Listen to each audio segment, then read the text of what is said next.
জুম্মা মুবারক।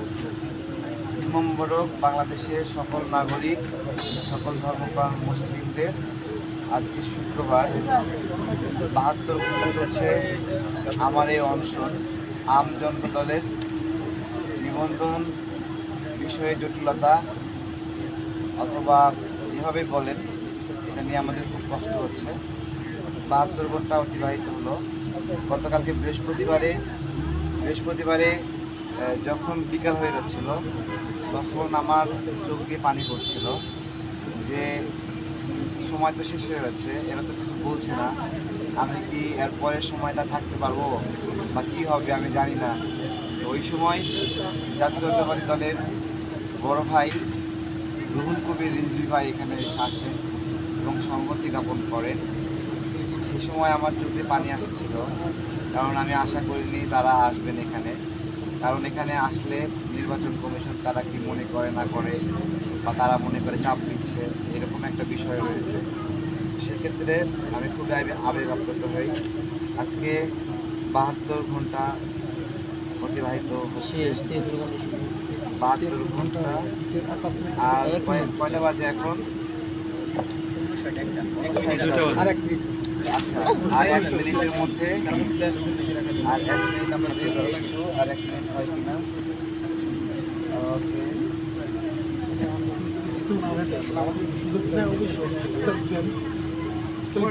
আর ১ minute অথবা ৩০ second মনে হয়। আর ৩০ সেকেন্ড।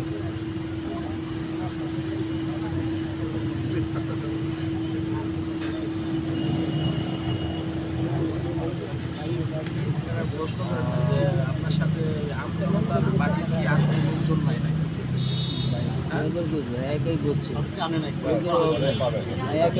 হয়েছে দেখেন তো। আচ্ছা, ৭২ ঘন্টা শেষ হয়ে গেল, ৭৩ ঘন্টা।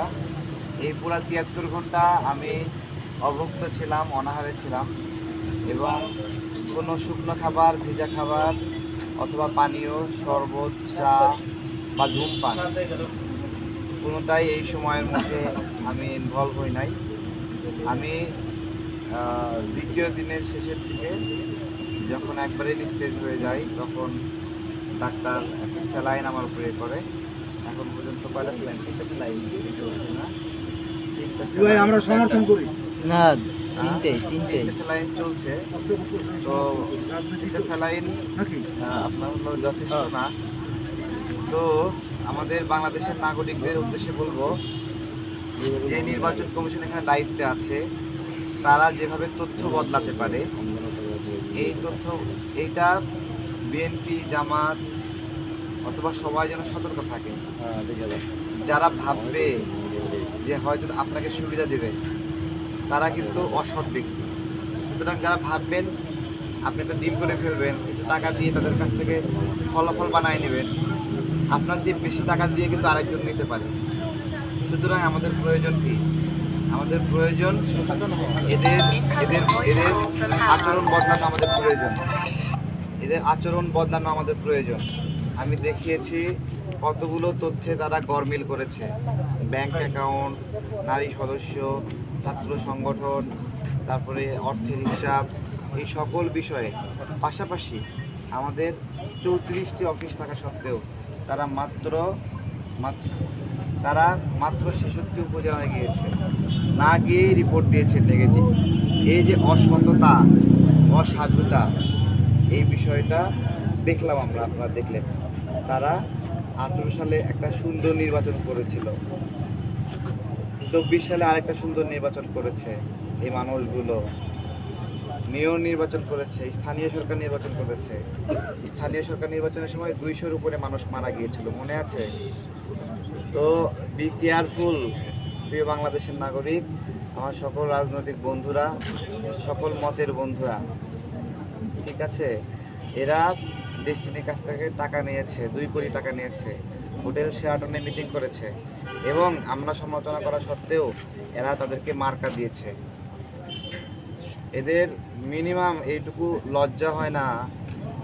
এটা করা উচিত না, এই বোধ নাই এদের। এরা দেখেন কোন পর্যায়ে গেছে, এদের সেই বোধ নাই। এরা এই ধরনের দুর্নীতি করাকে এরা ভেবেছিল সব করবে আর পার পেয়ে যাবে, কেউ বলবে না। যখন 80,000 রোহিঙ্গাকে এনআইডি কার্ড দিয়েছিল তখনও কথা বলেনি কেউ, ভেবেছিল যাক পার হয়ে গেছে। কিন্তু আমরা এখন এদের রূপটা বদলিয়েছি। কয়জনের জেল হয়েছে রোহিঙ্গাদেরকে এনআইডি কার্ড দেওয়ার জন্য বলেন? হয়নি। বাংলাদেশকে এদের দায় নিতে হয়েছে। এই যে 73 ঘন্টা বসছি, এতটুকু কষ্ট যেহেতু করেছি, শুধু নিবন্ধন চাই না, এখানকার দুর্বৃত্ত যারা আছে তাদের আচরণ পরিবর্তন চাই। ঠিক এবং শুধু আমার দলের নিবন্ধন না, আমার মতো আমি মনে করি আরও সংগঠন রয়েছে, মৌলিক বাংলা, জাস্টিস ডেভেলপমেন্ট পার্টি, জনতার দল, এরকম বেশ কিছু সংগঠন রয়েছে, বেকার মুক্তি পরিষদ।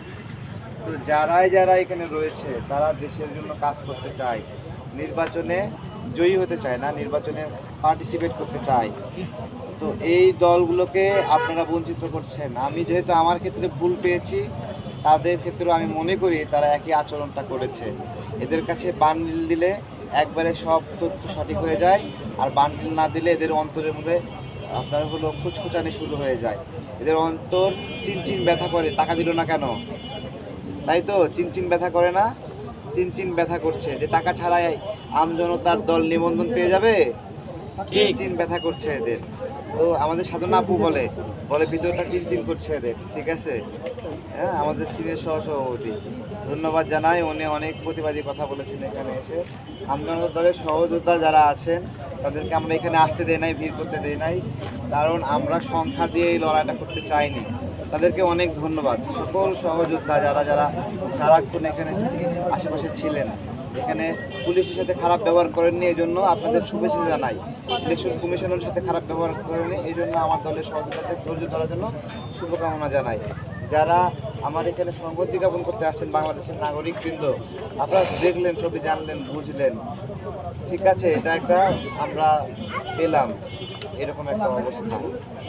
ভাই, আমরা আমার গলাটা শুকায় যাচ্ছে। দেখতে পেলাম যে গণস্বাক্ষরের একটা কার্যক্রম চালু হয়েছে। আমাদের একটা গণস্বাক্ষর কার্যক্রম চলছে। অনেক মানুষ আমজনতাকে নিবন্ধন দেওয়ার জন্য গণস্বাক্ষর করেছে, মানে তারা সমর্থন করেছে, এখনো করছে, আমরা দেখছি এখনো করছে। তাদের নাকি সমর্থক প্রয়োজন, সমর্থন দিয়ে এই দেশের মানুষ চাপিয়ে দেবে আমজনতার দলকে। হ্যাঁ, তারা নাকি সমর্থক খুঁজে পায় না, 200 সমর্থক নাই খুঁজে পায় না। 200 সমর্থক নাই, 2 লাখ সমর্থক লাগবে, বলেন আপনারা? আচ্ছা তারেক ভাই, কত সমর্থক লাগবে? আচ্ছা তারেক ভাই, আপনার দলের যদি নিবন্ধন হয় তাহলে আপনি কোথায় থেকে নির্বাচন করবেন? আচ্ছা, আমার দলের নিবন্ধন হলে আমি অনলাইনে একটা জরিপ করব যে কোন এলাকার মানুষ চাই সেখানে আমি নির্বাচন করি। কারণ আমি কোনোভাবে এটা পারবো না বেগম জিয়ার আসন থেকে নির্বাচন করতে, কোনোভাবে পারবো না ভারপ্রাপ্ত চেয়ারম্যান তারেক রহমানের আসন থেকে নির্বাচন করতে। আমরা একই মাটির মানুষ, বগুড়ার কথা বলছি, সুতরাং আমাকে বিকল্প কোথা থেকে নির্বাচন করতে হবে। বেগম জিয়াকে বগুড়া জেলা স্কুলের ছাত্ররা সবসময় মা বলে ডাকে, ঠিক আছে? সেই হিসেবে আমারও উনি মা, ঠিক আছে? আমি কি আমাদের মা তার বিরুদ্ধে নির্বাচন করব, বলেন? এটা সম্ভব না। সুতরাং দেশের আমি একটা ছোটোখাটো জরিপ করব, কোন এলাকার মানুষ নির্বাচনের জন্য আমাকে উপযুক্ত মনে করে সেই এলাকা থেকে আমি নির্বাচন করব, তখন দেখা যাবে। ভালো থাকবেন সবাই। ভাই, 73 ঘন্টা অনুসরণ করার পরেও এখন তারা কোনো কি করতেছে না, এই বিষয়ে আপনি কি বলছেন? কিছু বলার নাই, তারা আমাদের মানুষ না ভাই, এটা বিশ্বাস রাখেন। এই গণ অভ্যুত্থানের মধ্যে এই গণ অভ্যুত্থানকে তারা দেখেনি, আরামে ছিল, আন্দাজে ছিল, ঠিক আছে? তাদের সুক্রিয়া, তাদের জীবনের সুক্রিয়া আদায় করা উচিত। 18 সালে তারা কি করছে, তাদের জীবনের সুক্রিয়া আদায় করা উচিত। এই গণ অভ্যুত্থানে অনেক মানুষ মারা গেছে, তারা একজনও মরেনি এতখানি ভোট চুরি করার ফলেও।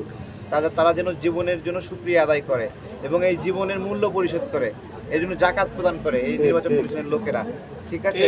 জীবনের মূল্য পরিশোধ যেন তারা করে, সুক্রিয়া আদায় করে যে জনগণ তাদেরকে ব্যবস্থা নেয়নি।